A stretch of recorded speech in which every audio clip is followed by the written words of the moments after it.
Hello friends, it's me, and today we're checking out style theory. SHEIN is stealing again, and it's legal from the style theorists. Together, let's go. Recently, OG YouTuber Cassie Ho, Hi Casey all. aka Blogilates, lit Hi up Blogilates. the internet by calling out SHEIN, a $100 billion fast fashion company, for stealing her design and then reselling it on their massively popular website. And this is far from the first time that SHEIN's gotten into hot water for this kind of behavior. Over and over again, they've been put on blast for outright theft. And yet, there they are, still going strong, still uncanceled and with a beefy bottom line to boot. How is that possible? What is really going on here? Is SHEIN's behavior here actually legal? And if it is, what can any of us do to stop it?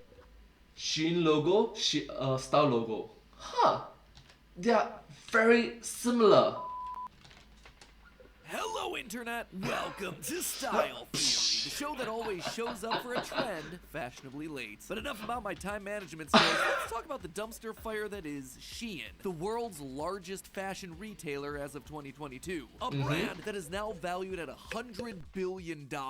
Not bad considering that this thing was founded just 15 years ago. Why then am I calling it a dumpster fire? Listen, I try not to hate on people or brands without due cause. And with SHEIN, oh boy, does SHEIN have itself a CVS receipt-sized list of questionable practices. From smaller grievances like badly made items and low-quality fabrics, to claims of the huge negative impact of their manufacturing practices on the environment, to accusations of violating the human and labor rights of their employees in order to meet their grueling production demands. It is some truly awful stuff that many channels and news outlets have covered much more thoroughly than I plan to do today. The reason I'm talking about SHEIN today is because of my friend, Cassie Ho. She recently put up a post calling out the brand for ripping off her designs. If you don't know Cassie, she's an exercise and activewear guru who built up not just her own YouTube channel and fitness line with Blogilates, but then successfully launched another brand focused on activewear and accessories called PopFlex. Suffice it to say, Cassie knows her stuff when it comes to design, which is why when this knockoff of her PopFlex pirouette skirt popped up on SHEIN, she took to the internet to call him out and spill some piping hot tea. I'll link to Cassie's blog post in the description so you can get the full rundown, but here are the main takeaways that we need to talk about for our episode today. Cassie first announced her design on August 15th, 2022 to enormous fanfare. The thing sold out almost immediately and was released in another wave on January 5th, 2023. On January 28th, a mere 23 days later, SHEIN put their version up for sale on the site. The first thing that Cassie calls out is the copying of the design. A ballet-inspired mesh skirt overlaid with workout shorts with a built-in side pocket, topped off with a tie at the high-rise waist. Check,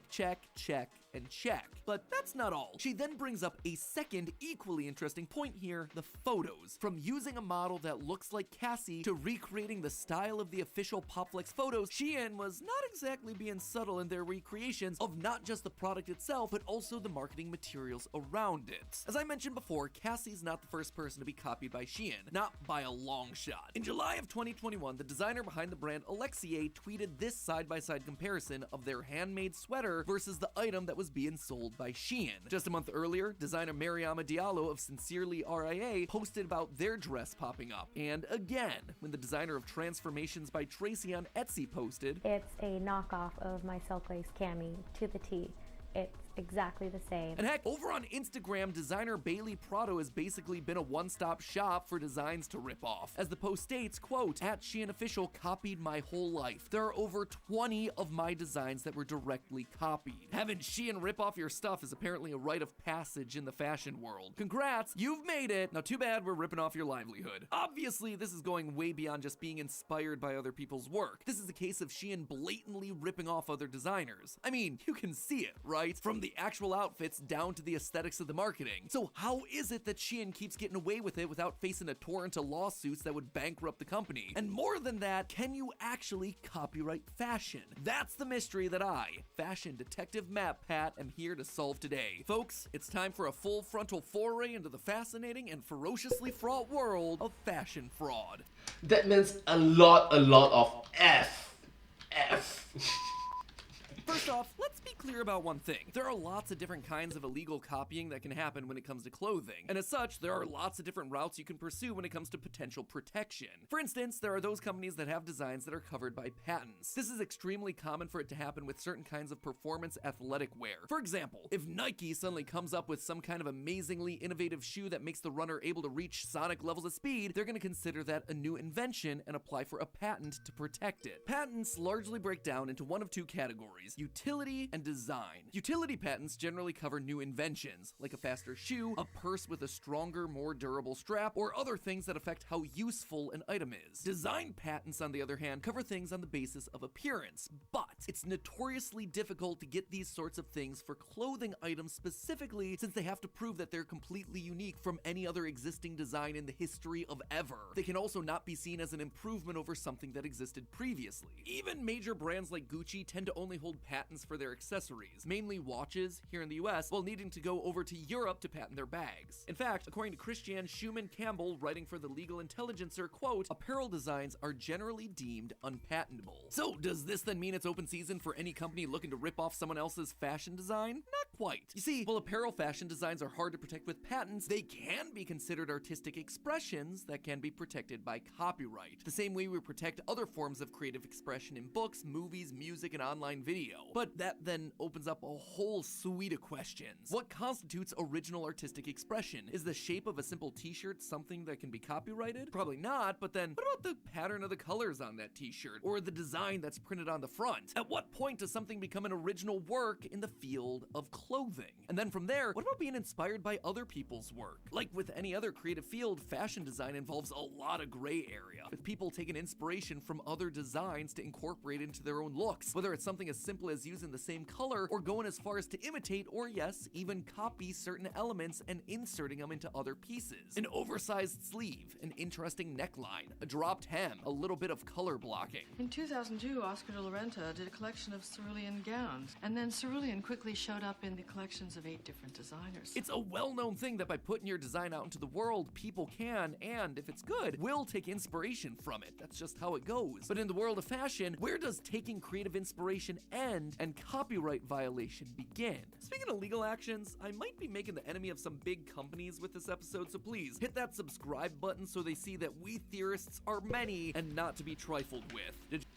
Subscribe. Thank you so much. Thank you. you click it? Great, thank you. I was worried for a second there that I was gonna have to take on SHEIN all by myself. Now that that's settled, let's get back to copyright, shall we? The simplest example of illegal copyright in fashion is anything that involves a logo or printed graphic. If I make a pair of shoes with a Nike swoosh on it, or a shirt with Mickey Mouse sitting pretty in the center of my chest, it's pretty clear that I'm not just taking creative inspiration from these brands. What I'm doing is more like selling a counterfeit or bootlegged version of the product. That is pretty darn cut and dry copyright violation. However, copyright only covers things that are considered artistic expression. And according to the US Copyright Office's official website, clothing is not artistic. It falls under a different category that's known as useful articles. Quote, "A useful article is an object having an intrinsic utilitarian function. Examples are clothing, furniture, machinery, dinnerware, and lighting fixtures. Copyright does not protect the mechanical or utilitarian aspects of such works of craftsmanship." So things like shape, material, texture, thickness, stretch, breathability, basically anything that affects how a garment feels or helps it serve its purpose are all considered to be parts of function and not artistic expression. This is why a skirt like Cassie's is hard to copyright, while something like Lady Gaga's iconic dress made of raw meat is easy. One is made to serve a function, the other was used to make an artistic statement. And when you look at what that's Cassie's right. calling out in her post, they also used a mesh fabric material as the tutu-like overskirt, they had an outside pocket on the leg, that they had the same ties on the high-rise waistband. These are all things that fall under that umbrella of useful articles. And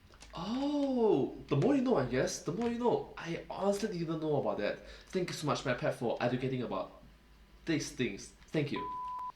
by now, you might be starting to see the real problem here with this case. Clothing exists in this nebulous space where it's not useful enough to be counted as an invention worthy of a patent, but it's also not creative enough to be copyrightable. Basically, if you're in the business of copying other people's work, fashion design exists in the perfect sweet spot for you, at least legally speaking, which makes it a big ol' sour spot for anyone who's trying to avoid having their hard work ripped off. As Julie Zerbo of the Fashion Law blog put it, quote, makes for a pretty messy and not straightforward reality. The reality reality is, in most cases, it's perfectly legal to knock off a dress design. According to her, many companies have mastered the art of copying just enough to make their knockoff design look like the thing it's designed to imitate without copying any of the elements that would be legally protected. This is probably why a lot of countries have laws that lay out more specific legal protections for fashion design specifically, and why a number of fashion designers here in the US have lobbied Congress to meet the legal standards that exist in countries like France, Italy, and the UK. For example, the European Union has the Designs Protection Directive, which protects, quote, the appearance of the whole or a part of a product resulting from the features of the lines, contours, colors, shapes, texture, or its ornamentation. This kind of wider spreading copyright law is what let Yves Saint Laurent sue Ralph Lauren over a vaguely similar dress back in 1994 for counterfeiting and disloyal competition. Look at these two dresses you see on screen right now. Do you think it was copying? I mean, you can kind of see the similarities, but it wasn't that close. So, what's your guess then? Do you think the lawsuit was upheld in court? Well, unbelievably, it was. Yves Saint I just love it that it's like Pokemon reference, like Laurent won the case, and it's nowhere near the exact dupe that we're talking about with Cassie and SHEIN here. So, is that then Cassie's answer here? Leave LA and move to a European country that takes legal protections for their fashion designs more seriously? Yes, kinda is the solution. At least, if we were only talking about the clothes. But we're not just talking about the clothes. If you were paying attention at the beginning of the episode, you'll remember that it wasn't just the clothes all of the designers, including Cassie, were accusing SHEIN of copying. It was also the marketing. And while fashion designs may be almost impossible to cover through copyright, protecting images is a whole different ballgame. So let's look at the evidence again. On the left, we have Cassie's original images from her PopFlex website, and on the right, we have the images that SHEIN used to market their version. As Cassie herself notes, the details just line up. Both are demonstrating the pocket using specifically an iPhone, both in a similar pose and with similar cropping. Both show a similar looking model doing a similar pose, and both models are wearing similar styles of athletic tops. The backgrounds, the lighting, the visual composition of the images, all of it glaringly similar. As Cassie notes here on the blog, the point here is to specifically make people think about her original when they see SHEIN's images. Quote, they chose an Asian model so that once one of their ads pop up, people will subliminally associate the SHEIN skirt with me modeling the pirouette skirt in my viral video. And boom, add to cart. It really does seem to be what SHEIN's going for here. Again, let's go back to the many examples highlighted by designers like Bailey Prado and Mariama Diallo to see the lengths that they're going to in order to make the ad for the knockoff look more like the real thing. Each and every time SHEIN's replicating everything from the background to the pose to the skin tone to the body type of the on-camera talent. It's almost like they're trying to trick you into thinking that the SHEIN ad you're looking at is an ad for the same thing that you saw in a viral Instagram post last week, not a wow, that's tricky, really tricky. hastily made knockoff that's intentionally marketed to look like the real deal. Anyway, current copyright law requires you to show that the infringing images demonstrate substantial similarity. And my totally amateur, definitely not actual legal advice opinion, these two images seem to be substantially similar, as do these, and these, and these. What's more, the courts look at whether the two images are so similar that the only possible explanation could be the person who made the second image, being SHEIN's version, had access to the first image and was intentionally trying to replicate certain elements. And that definitely seems to be the case here. This then evolves from a mere case of copyright infringement. It becomes a case where the Federal Trade... Another Pokemon reference. MadPad, thank you so much. Thank you so much. I just love it that MadPad tend to try to make it more interesting. Commission could get involved.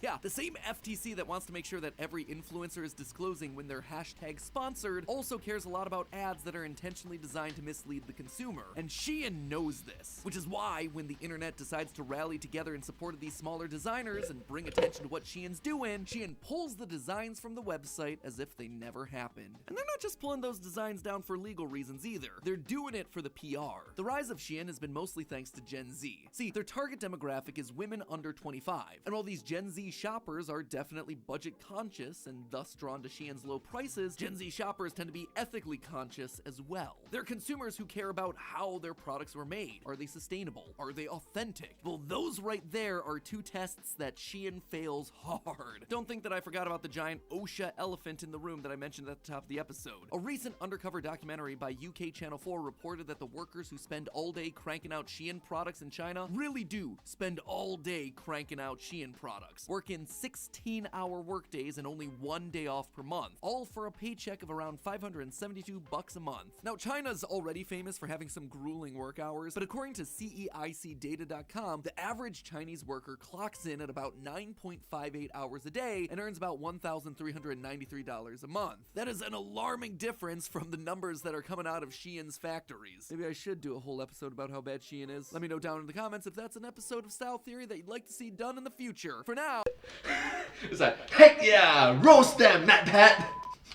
we need to focus on how to help the designers that are at the center of this issue. In short, fashion designers need the support of better laws. Laws made to keep their work safe without the hoops and price tags that only big brands can navigate. And I hope it happens soon, because for too long, SHEIN's gotten away with stealing from other designers, taking the work that they've put hours and hours of time into and turning it into a cheaper imitation. And while SHEIN might not have to worry about designers going after them in court, this time they might have bitten off more than they could chew. When you go after a creator with over 8 million subscribers and 2.3 million Instagram followers, people start to notice. They start to spread the word about your underhanded business practices. And I am more than happy to raise that alarm and help spread that word. SHEIN 100% deserves to be called out for their actions. On social media, in the courtroom, in your day-to-day life with people around you who are buying from this website. This isn't just their one-time whoopsie. They have been doing this intentionally and repeatedly for years. But who knows? Maybe this time is the time that they flew too close to the sun. Speaking of big companies engaging in questionable practices, now's the time to hop on over to our brand new film theory where I tell you exactly how Disney aims to keep Mickey Mouse from ever falling into the public domain. It is a big-brained move that probably cost a ton in lawyer fees. And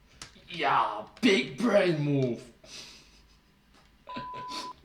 anyway, go watch that one right now. If YouTube's not stroking out, it should be right there in the recommended feed. And my friends, as always, remember, it's all just a theory. A style theory. Keep looking sharp. And hey, if all this talk of trendy fashion has got you itching to shop, you'll love our sponsor for today's episode, Honey. Theorists, are you ready to witness a historic moment? Well, get ready, because Honey is our first ever sponsor on Style Theory. And honestly, I'm really excited to have it be Honey, because I've been using Honey to shop online for new clothes, shoes, and accessories for years. One of the things that this channel is at its core is all about shopping smarter, and Honey is right there to help you on that mission. Honey is a free online shopping tool that with the click of a button searches for coupon codes to help save you money, and it works on more than just your closet. Whether you're shopping for video games, books, or looking to order in some tasty delivery from a bunch of your favorite websites, Honey is there to help. You will never have to worry about remembering whether or not you have a discount lost in your email, or go digging on sketchy websites to save a few bucks ever again. And if watching this episode has inspired you to upgrade your workout wardrobe, Honey is gonna be a game changer. You want some proof? While researching for this episode, Steph was overcome with the urge to get some new active wear, and Honey was there to help her get the best deal on a legging and top set. I also picked myself up a hoodie, and with Honey, we saved a whopping $28.65 from our purchase. That is just money that would have been wasted had I not been using Honey. So do yourself and your wallet a favor by going to joinhoney.com/styletheory to get Honey for free and start saving that money today. That's joinhoney.com/STYLETHEORY, or you can just click the link in the top line of the description. That is joinhoney.com/Style